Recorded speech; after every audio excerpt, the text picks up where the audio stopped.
Welcome student. In last video, we studied measurement of properties. In this topic, we identify or we study the quantitative properties. We know the properties which can be measured, are called quantitative properties. त्यामध्ये आपण म्हणजे ज्या properties आपल्याला major करता येतात बरोबर ना, त्यांना आपण काय म्हणतो क्वांटिटेटिव्ह प्रॉपर्टीज म्हणतो. त्यामध्ये मग मास असेल, व्हॉल्यूम असेल, टेम्परेचर असेल, डेन्सिटी असेल बरोबर. हे काय ह्या क्वांटिटेटिव्ह प्रॉपर्टीज आहेत. ठीक आहे, ह्या प्रॉपर्टीज आपल्याला काय करावं लागतात, एका स्पेसिफिक युनिट सिस्टम मध्ये एक्सप्रेस करावं लागतं. त्यासाठी आपण डिफरंट टाईपच्या सिस्टीम्स बघितल्या जातात. त्यामध्ये सीजीएस, एमटीएस आणि एफपीएस या युनिट सिस्टीम आपण बघितल्या जातात बरोबर ना. या डिफरंट टाईप युनिट सिस्टीम्स आहेत. पण त्यानंतर आपण एसआय युनिट बघितलं. काय बघितलं? एसआय युनिट बघितलं. एसआय युनिट मीन्स काय, इंटरनॅशनल स्टँडर्ड किंवा प्रॉपर ज्यामध्ये जे युनिट युनिव्हर्सली ऍक्सेप्टेड आहे बरोबर, असे युनिट आपण त्या कालच्या व्हिडिओमध्ये बघितलं होतं. ठीक आहे, आपल्याला माहिती युनिट काय, unit are universally arbitrary decided. Unit means arbitrarily decided and universally accepted standard are called unit. बरोबर, जे जगामध्ये मान्य आहे, सगळ्यांनी ऍक्सेप्ट केलेलं आहे बरोबर ना, अशा युनिटला आपण काय म्हणतो, स्टँडर्ड युनिट म्हणतो. ठीक आहे, आज जो आपला टॉपिक बघायचा आहे तो आहे फिजिकल प्रॉपर्टीज. आता आपण बघतोय फिजिकल प्रॉपर्टीज. आपल्याला डिफरंट टाईपच्या फिजिकल प्रॉपर्टीज बघायच्या आहेत आणि या सगळ्या ज्या प्रॉपर्टीज आहेत त्या कशा, सगळ्या क्वांटिटेटिव्ह प्रॉपर्टीज आहेत. फॉर एक्झाम्पल मास असेल, मास आणि वेट ही सुद्धा काय क्वांटिटेटिव्ह प्रॉपर्टीज आहेत. नंतर लेंथ असेल, व्हॉल्यूम असेल, डेन्सिटी असेल, टेम्परेचर, या सगळ्या कोणत्या प्रॉपर्टीज आहेत, क्वांटिटेटिव्ह प्रॉपर्टीज आहेत. आणि त्या प्रॉपर्टीज आपल्याला काय करायच्या आहेत, आजच्या व्हिडिओमध्ये स्टडी करायच्या. तर पहिली प्रॉपर्टीज आहे मास अँड वेट. ठीक आहे, आता मास आणि वेट हे जर आपण यांच्याबद्दल विचार केला तर मास आहे, mass is does not variable. आपण मास कुठेही घेतलं तर ते व्हेरिएबल नाही बरोबर. मास आणि वेट मध्ये मासला काय म्हटलेलं आहे, the mass is more fundamental properties. मासला काय म्हटलेलं आहे, फंडामेंटल प्रॉपर्टीज म्हटलेलं आहे. कारण कोणत्याही ऍटमचं असेल आपण काय घेतो, मास घेतो असतो, आपण वेट घेत नाही. कारण मास कसं आहे, मोर फंडामेंटल आहे कुणापेक्षा, वेट पेक्षा. जर वेटचा विचार केला तर वेट जे आहे ते पोझिशन नुसार कसं आहे, व्हेरिएबल आहे बरोबर ना. कशामुळे व्हेरिएबल आहे, due to gravitational force of earth. Earth gravitational force मुळे वेट जे आहे ते काय होऊ शकतं, व्हेरिएबल येऊ शकतं, डिफरंट येऊ शकतं. पण मास आहे, मास जे आहे ते पोझिशन नुसार व्हेरिएबल नाही बरोबर. म्हणून आपण काय घेत असतो, मास काय करत असतो, मास घेत असतो, वेट आपण युज करत नाही. ठीक आहे, कारण का, because why, because mass is more fundamental properties than weight, because the weight is variable due to the gravitational force of earth. Earth gravitational force किंवा पोझिशन नुसार वेट कसं असणार आहे, पोझिशन नुसार वेट व्हेरिएबल असणार आहे. अर्थ सरफेस वरती weight वेगळा असेल बरोबर ना. त्यानंतर अर्थ सरफेस पेक्षा वरती वेट वेगळं असेल. वॉटर मध्ये सुद्धा वेट कसं असणार आहे, वेगळं असणार आहे. पण मास कसं असतं, फिक्स आहे, ते व्हेरिएबल नाही, त्याच्यावरती अर्थ ग्रॅव्हिटेशनल फोर्सचा काही इफेक्ट होत नाही बरोबर. म्हणून आपण कशाचा विचार करतो, फक्त मासचा विचार करायचा आहे. मग काय आपण the basic unit of mass in SI system is kilogram. म्हणजे आपण मास कशाने एक्सप्रेस करतो, एसआय युनिट मध्ये किलोग्रॅम मध्ये एक्सप्रेस करतो. आणि जर फ्रॅक्शनल क्वांटिटी असेल, काय जर ऍटम्स असेल, ऍटमचं वजन घ्यायचं असेल तर आपण किलोग्रॅम मध्ये घेऊ शकतो का, नाही घेऊ शकत. कारण ऑलरेडी मास ऍटमचं वेट कसं असणार आहे किंवा मास कसं असणार, अतिशय कमी आहे. हे जे फ्रॅक्शनल जे मासेस आहेत, फ्रॅक्शनल मासेस असेल किंवा फ्रॅक्शनल क्वांटिटी असेल तर ती एक्सप्रेस करण्यासाठी आपण कशाचा युज करतो, ग्रॅमचा युज करतो. म्हणजे एसआय युनिट मध्ये मास कशाने एक्सप्रेस करतो, किलोग्रॅम मध्ये. आणि फ्रॅक्शनल क्वांटिटी असेल तर आपण कशामध्ये घेतो, ग्रॅम मध्ये घेतो बरोबर. म्हणून 1 किलोग्रॅम आपल्याला माहिती आहे 1 kilogram is equal to 1000 gram. 1 kilogram is equal to 1000 gram or 1 kilogram may be 10 to the power 3 gram. काय असणार आहे, 10 to the power 3 gram. ठीक आहे, हे झालं मास. लक्षात ठेवा, एसआय युनिट मध्ये मास कशाने एक्सप्रेस करतो आपण, किलोग्रॅम मध्ये. आणि फ्रॅक्शनल क्वांटिटी असेल तर कशामध्ये एक्सप्रेस करायचं, ग्रॅम मध्ये करायचं. ठीक आहे, नेक्स्ट प्रॉपर्टीज आहे ते आहे लेंथ. ठीक आहे, मग लेंथ जी आहे, फॉर एक्झाम्पल लेंथ, आपण जर लेंथचा जर विचार केला तर लेंथ आपण कशामध्ये एक्सप्रेस करू शकतो, आपण सेंटीमीटर मध्ये एक्सप्रेस करता येते.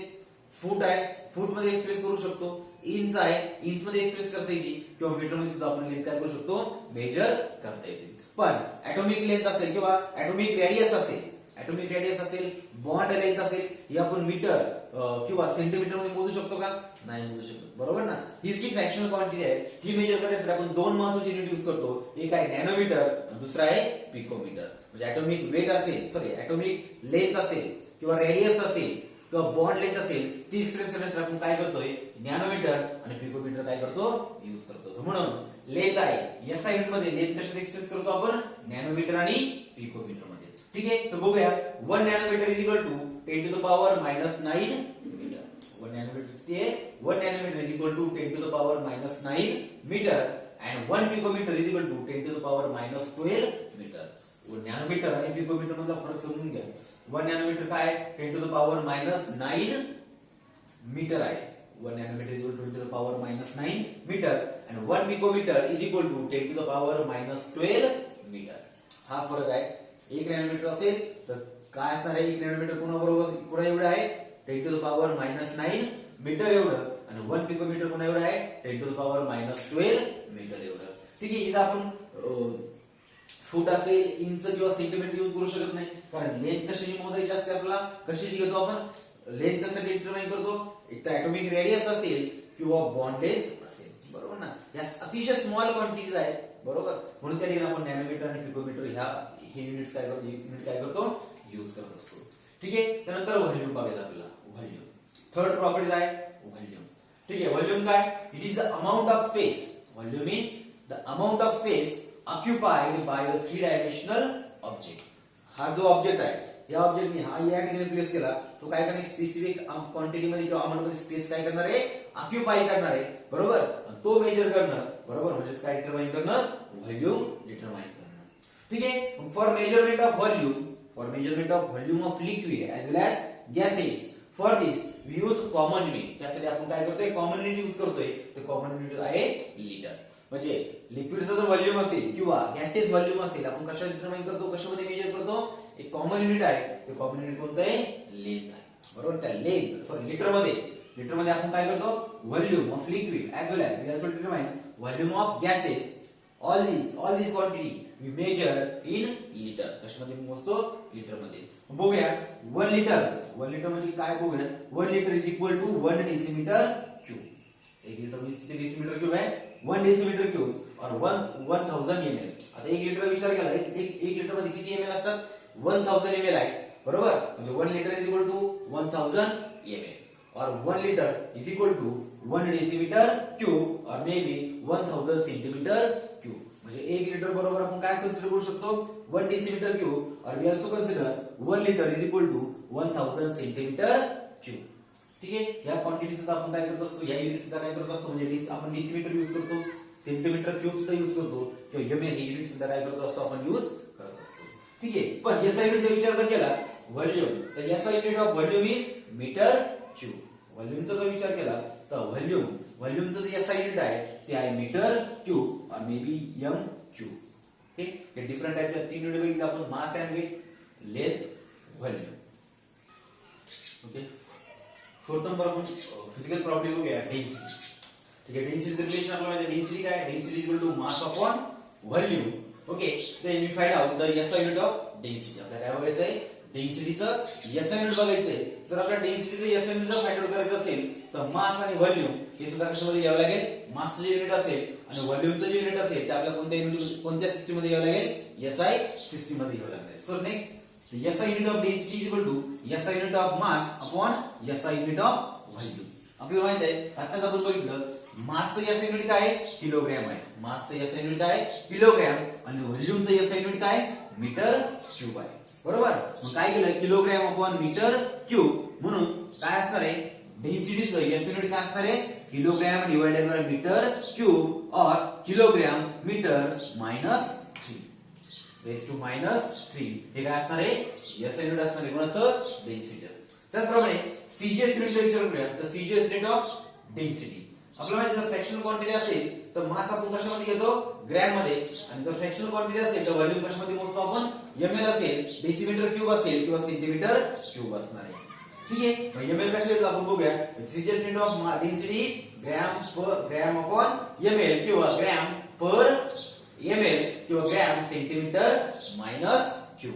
हे काय असणार आहे सीजीएस युनिट असणार आहे कशाचं डेन्सिटीचं. ठीक आहे, तर आपला काय कोणतं युनिट महत्वाचं आहे एसआय युनिट महत्वाचं आहे. एसआय युनिट काय kilogram divided by centimetre cube.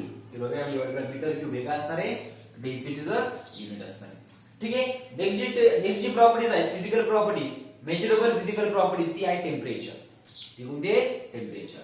बरोबर आहे. तर टेम्परेचर आपण 3 स्केल मध्ये डिटरमाइन करू शकतो किंवा मेजर करता येतं. एक आहे डिग्री सेल्सिअस, डिग्री फॅरनहाइट आणि केल्विन. 3 आहेत, degree Celsius, degree Fahrenheit and kelvin.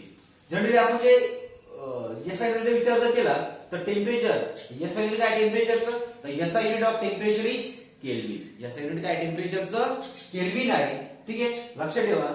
आपल्याला मग फॉर एक्झाम्पल जर आपल्याला डिग्री फॅरनहाइट मध्ये टेम्परेचर दिलेलं आहे आणि त्या डिग्री फॅरनहाइटचं कन्वर्जन आपल्या डिग्री सेल्सिअस मध्ये करायचंय किंवा डिग्री सेल्सिअस मध्ये टेम्परेचर दिलेलं आहे तर डिग्री सेल्सिअसचं कन्वर्जन आपल्या डिग्री फॅरनहाइट मध्ये करायचंय किंवा डिग्री सेल्सिअसचं कन्वर्जन आपल्याला केल्विन मध्ये करायचं असेल, हे जे कन्वर्जन आहे म्हणजे degree Fahrenheit convert into degree Celsius, degree Celsius convert into degree Fahrenheit और degree Celsius convert into Kelvin, हे जे कन्वर्जन आहे हे कन्वर्जन जर करायचे असेल तर आपल्याला 3 इक्वेशन लक्षात ठेवावं लागणार आहे. जर आपल्याला डिग्री फॅरनहाइटचं जर कन्वर्जन डिग्री सेल्सिअस मध्ये करायचं असेल, फॉर एक्झाम्पल तुम्हाला जर दिलेलं जे टेम्परेचर आहे ते डिग्री फॅरनहाइट मध्ये आहे आणि तुम्हाला कोणतं टेम्परेचर एक्सेप्ट आहे डिग्री सेल्सिअस, तुम्ही कोणतं इक्वेशन यूज करणार? पहिले इक्वेशन आपण बघूया. For conversion of degree Fahrenheit to degree Celsius we use degree Celsius is equal to 5/9 into degree Fahrenheit minus 30. म्हणजे जे जे टेम्परेचर असेल, बरोबर, जर डिग्री फॅरनहाइट दिलंय तर टेम्परेचर ऍड करायचं, कॅल्क्युलेशन करून आपल्याला कोणतं टेम्परेचर मिळेल? Degree Celsius. म्हणजे डिग्री फॅरनहाइटचं कन्वर्जन आपण डिग्री सेल्सिअस मध्ये करण्यासाठी कोणतं इक्वेशन यूज करायचं? हे पहिले इक्वेशन आहे. आता याच्या अपोजिट डिग्री सेल्सिअसचं कन्वर्जन कशात करायचं? डिग्री फॅरनहाइट मध्ये. आपलं सपोज टेम्परेचर कोणतं लागतं? Degree Fahrenheit. पण दिलेलं टेम्परेचर कोणतं आहे? डिग्री सेल्सिअस असेल तर आपण कोणतं इक्वेशन यूज करणार? ही सेकंड जी इक्वेशन आहे ती यूज करून आपण काय करू शकतो? डिग्री सेल्सिअसचं कन्वर्जन कशामध्ये करता येतं? डिग्री फॅरनहाइट मध्ये. काय मग? Degree Fahrenheit is equal to 9/5 into degree Celsius plus 30. हे इक्वेशन आपण काय करू शकतो? यूज करता येणार आहे. आणि थर्ड जे कन्वर्जन आहे ते आहे डिग्री सेल्सिअस टू केल्विन. आपल्याला माहिती आहे टेम्परेचर ते एसआय युनिट काय टेम्परेचरचं? केल्विन आहे. मग तिथे बघूया kelvin is equal to degree Celsius plus 273.15. जर आपण डिग्री सेल्सिअस टेम्परेचर दिले डिग्री सेल्सिअस मध्ये आणि त्या डिग्री सेल्सिअस टेम्परेचरचं कन्वर्जन कशामध्ये करायचंय? केल्विन मध्ये करायचंय. तर दिलेल्या टेम्परेचर मध्ये दिलेल्या डिग्री सेल्सिअस टेम्परेचर मध्ये 273.15 एवढी व्हॅल्यू ऍड केल्यानंतर त्या डिग्री सेल्सिअसचं कन्वर्जन कशामध्ये होतं? केल्विन मध्ये होतं. ठीक आहे, डिफरंट टाइप्स ऑफ युनिट बघितले. पहिलं मास अँड वेट, दुसरं बघितलं आपण व्हॉल्यूम, बरोबर ना. नंतर आपण काय बघितलंय? टेम्परेचर आहे, डेन्सिटी आहे, बरोबर. हे काय आपल्या डिफरंट टाइपच्या फिजिकल प्रॉपर्टीज आहेत. ह्या मेजर करण्यासाठी किंवा न्यूमेरिकल्स असेल ते सॉल्व्ह करण्यासाठी आपली युनिट माहित असणं गरजेचं आहे. ठीक आहे, व्यवस्थित हा टॉपिक काय करा? स्टडी करा. थँक्यू.